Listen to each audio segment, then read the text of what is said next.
nyambung jeung nu tadi barayanya masalah ieu mah cenah sakola barudak teh bakal daring, bakal online.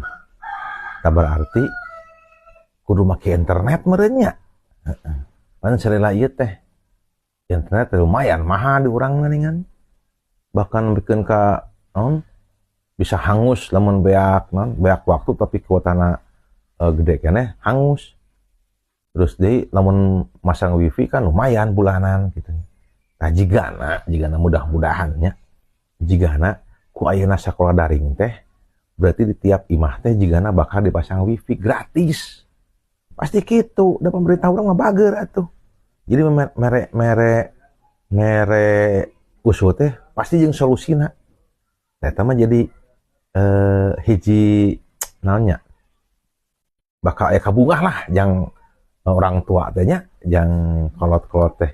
Jadi di imahna bakal internet gratis dia pangmayarkeun sia. Meureun, tapi mudah-mudahan we gitu nya. Antaran kan pakai internet, kudu make internet aya daring mah tuh. Tuluy meureun HP-na atau laptopna meureun aya bantuan bakal teh. Jigana ieu mah. Nya aing ngaharep teu naon meureun nya. Dosa ieu. Dari teh. Mbak, nyanya.